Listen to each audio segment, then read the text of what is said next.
Ada bermacam-macam jenis gangguan jin dan bagaimana ciri-cirinya ketika masuk pada tubuh manusia. Ikuti setelah ini.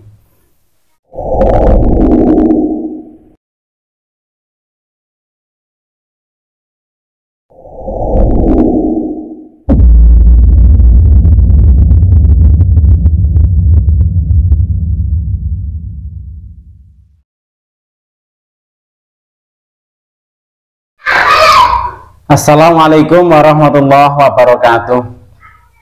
Alhamdulillahirabbil alamin, wassalatu wassalamu ala asrofil anbiya'i wal mursalin, sayyidina wa maulana Muhammadin wa ala alihi wa sahbihi ajma'in. Amma ba'du. Pada teman-teman yang dimuliakan oleh Allah Subhanahu wa taala, kali ini kita akan membahas tentang jenis-jenis jin yang mengganggu manusia, yang mengganggu masuk pada tubuh manusia. Ada beberapa jenis jin yang masuk pada tubuh manusia karena sebab-sebab tertentu, dan ciri-cirinya pun bisa kita ketahui, dan efek negatifnya pun bisa kita ketahui. Apa saja? Yang pertama ada jin toyar. Jin toyar atau jin angin. Ya. Ini salah satu jin yang juga berbahaya ketika masuk pada tubuh manusia. Nah, jin jenis ini biasanya terundang atau ketarik dari amalan-amalan yang tidak ada guru pembimbingnya. Misalnya seorang itu mengamalkan amalan sesuatu tapi tanpa bimbingan dari guru. Kemudian dengan amalan ini jin itu tertarik atau masuk, ya, ini pada tubuh manusia sebagai khodam tanpa bimbingan dari seorang guru. Nah, ini sangat mengganggu. Nah, ya, misalnya seorang itu bertapa tanpa bimbingan guru, ya, mediasi tanpa bimbingan guru. Nah, ini atau amalan-amalan yang menyimpang, dan itu misalnya seseorang itu mengambil amalan-amalan dari dunia maya atau dari tanpa bimbingan guru, ini kemudian menarik jin pada tubuh manusia, dan ini bisa mendatangkan jin yang namanya jin toyar atau jin angin. Seperti seorang itu ilmu terawangan yang tanpa bimbingan guru, ya, ini biasanya yang masuk pada tubuh seorang itu, ini namanya jin toyar, ya. Efeknya model gangguan seperti ini biasanya matanya tajam, ya, seolah-olah menantang, mecicil matanya tajam, pandangannya tajam, ya. Seolah-olah siapapun yang ada di depan lawan bicaranya ini adalah musuhnya. Pandangannya tajam, ya. Tangannya bergerak sendiri kayak angin, ya. Tangan kadang-kadang bergerak sendiri. Ini ciri-ciri orang yang terkena gangguan jin toyar. Ada bintik-bintik, ya, di tangan dan kaki. Kadang-kadang muncul bintik-bintik merah di tangan dan kaki, ya, atau bintik-bintik.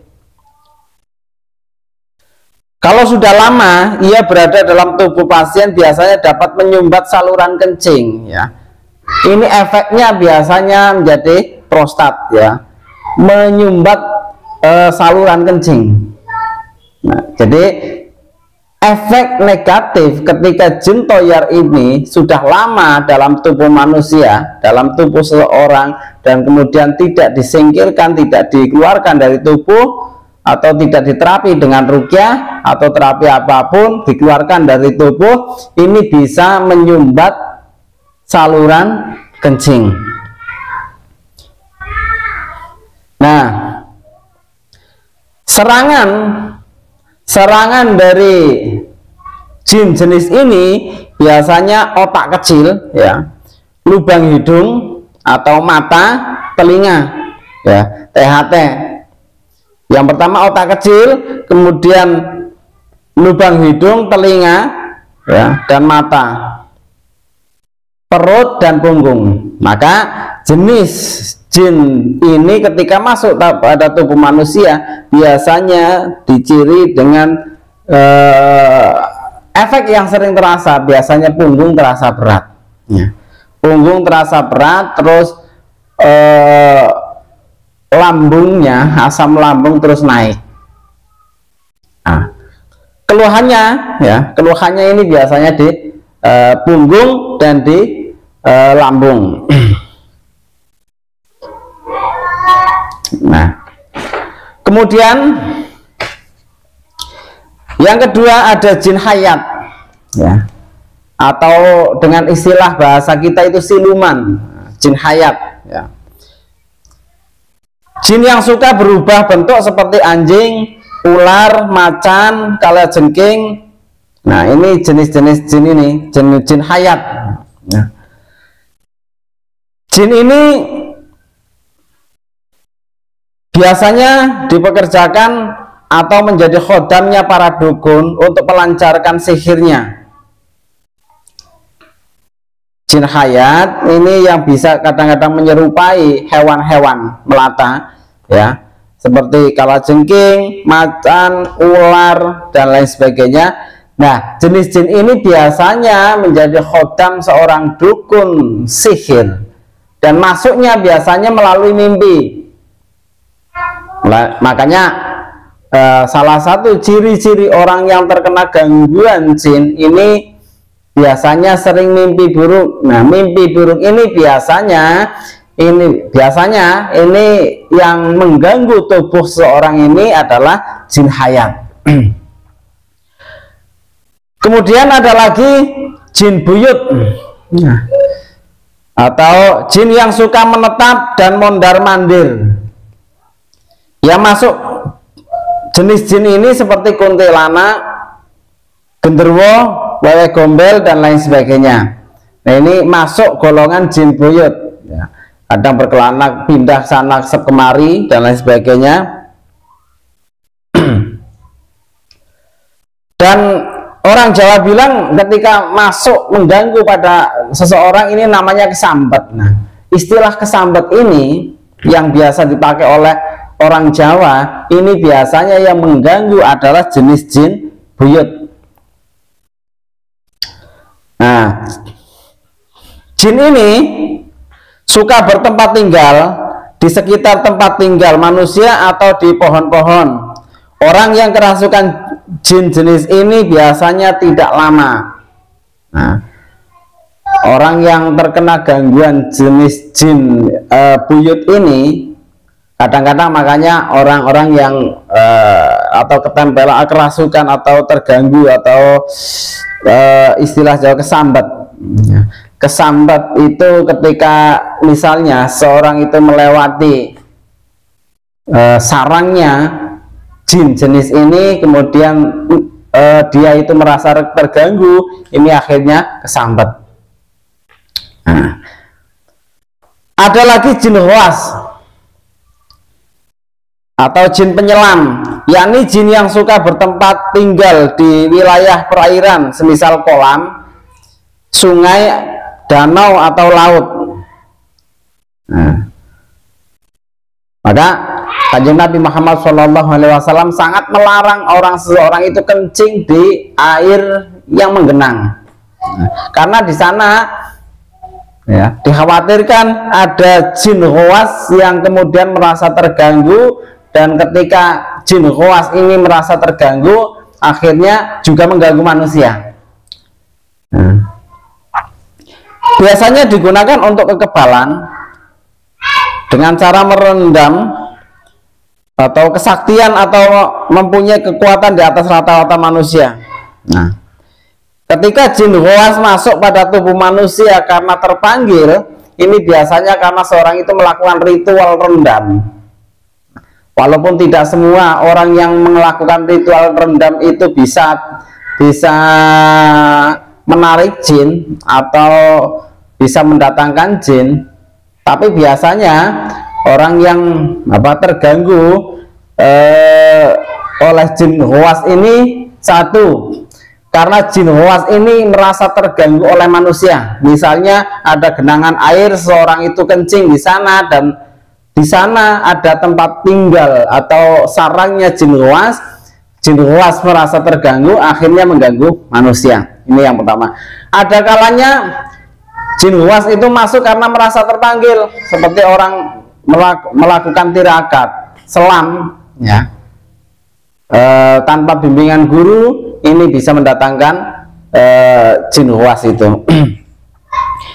Ciri-ciri orang yang terkena jin ghawas, ya. Ciri-ciri orang yang terkena gangguan jin ghawas itu biasanya emosi yang tak terkendali, terutama orang yang ia sayangi. Nah, emosinya tidak terkendali. Ada lagi yang kelima, itu jin su'ala, ya.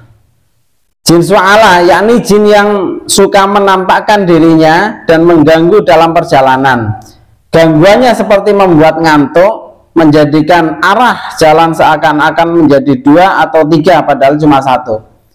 Biasanya supir sering terjadi kecelakaan, ya. Juga karena kadang-kadang ini kena gangguan jin su'ala. Supir merasa bahwa jalannya ini menjadi 2, mau pilih kanan atau kiri. Ketika pilih kiri terus masuk jurang, ketika pilih kanan masuk jurang atau terjadi kecelakaan. Nah, ini biasanya karena terganggu oleh jin su'ala. Nah, ada lagi jin atau jin hewan tunggangan bangsa jin. Jadi ada jin mempunyai tunggangan. Nah, tunggangan bangsa jin ini yang dimasukkan pada golongan jin ini. Jin jenis ini biasanya bila diajak komunikasi atau interaksi, dia tidak bisa ngomong, hanya dengan isyarat saja. Ya, ketika masuk pada tubuh manusia kesurupan, ya, ini biasanya tidak bisa komunikasi, tidak bisa bicara, cuma dengan isyarat. Dengan isyarat, bahasanya yang dipakai adalah bahasa isyarat. Menurut Ibnu Sulam, makanan hewan tunggangan bangsa jin adalah kotoran hewan di alam manusia. Ya, makanannya menurut Ibnu Sulam, ini makanan jenis jin ini adalah kotoran hewan di alam manusia. Ini ada beberapa jenis jin, ya, yang biasanya mengganggu manusia dan menjadikan efek negatif. Maka apapun jenis jin ketika masuk pada tubuh manusia ini sangat mengganggu. Bagaimana cara membebaskan atau terbebas dari beberapa jenis jin ini ketika masuk pada tubuh manusia? Dengan ikhtiar ruqyah, ya. Bisa ruqyah mandiri, tapi harus telaten, ya.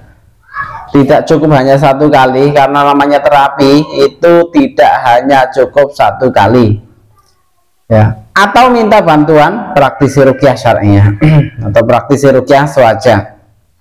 Nah, ini sekedar informasi, barangkali ini bermanfaat